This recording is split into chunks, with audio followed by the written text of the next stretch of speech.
This is part one of New York gun laws. In 2014, two New York citizens, Brandon Koch and Robert Nash, applied for their concealed carry permit. Now, they both had clean records, no prohibitors or disqualifications, but the state still denied them. Why? Because you, that's why. I mean, that's what it feels like they're essentially saying. What do I mean by that? Well, New York was a May issue state. Now, what that essentially means is that if you want to exercise your Second Amendment right, there had to be a special reason for why you should be allowed to carry a handgun. Your Second Amendment right alone wasn't enough. You had to justify it. Okay, but justify to who? It was up to the issuing authority, which was often local police, to decide whether your Second Amendment right had any justification or not. How do we even let it get this far? The whole purpose of rights is to limit government power. But under New York's May issue system, the government claimed the power to limit the right. The state can force you to prove why you deserve self-defense. Then that right is no longer a right anymore. It's a privilege. Worse than that, there was no standard, no checklist, no objective ruling. And so New York law enforcement had the potential and the power to deny you your constitutional rights based on whatever biases they might have, like race, religion, political views, whatever it is that they are biased about.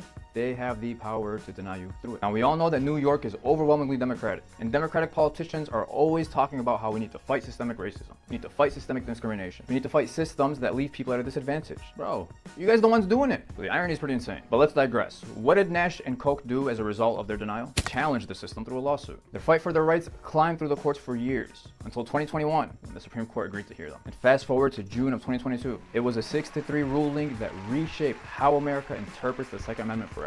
New York State Rifle and Pistol Association versus Bruen, a court case that completely shifted the balance of powers not just in New York, but all over America. Now, in this case, the court ruled that the Second Amendment protects the right to carry a firearm in public for self-defense, and that New York's proper cause, May issue BS, violated that right to the fullest extent. But the real bombshell wasn't just the outcome. It was the new test that the court established. Now, Justice Clarence Thomas declared that gun laws can no longer be based on the government's interests like public safety. Instead, they must be aligned with the text, the history, and the tradition of the Second Amendment. Now, Bruen didn't just expand and reapply the Second Amendment. It also exposed the facts that states have been violating it for decades, not just New York. Because in America, the burden of proof isn't on the citizen to justify their freedom. It's on the government to justify any restrictions. And this ruling didn't just change New York. It shut down every May issue law in America. All had to dismantle this May issue system and switch over to a shall issue system. Now, what does shall issue mean? It means if you meet the objective requirements, you pass background checks, you submit fingerprints, you do training if required. It doesn't matter what they think of your character. It doesn't matter if they like you or not. Whatever biases they might have cannot reflect on their decisions. It limits their power in a way that protects citizens' constitutional rights. This wasn't just a typical court case. It was the moment where America decided whether your rights are inherited from the Constitution or if they're borrowed from the state, and the court chose Constitution. In part two, we're gonna go over how the Second Amendment applies in New York after the outcome of this case, and what it looks like to have a system where they may issue the permit to shall issue you the permit. And as always, a gun is only as powerful as the mind that wields it.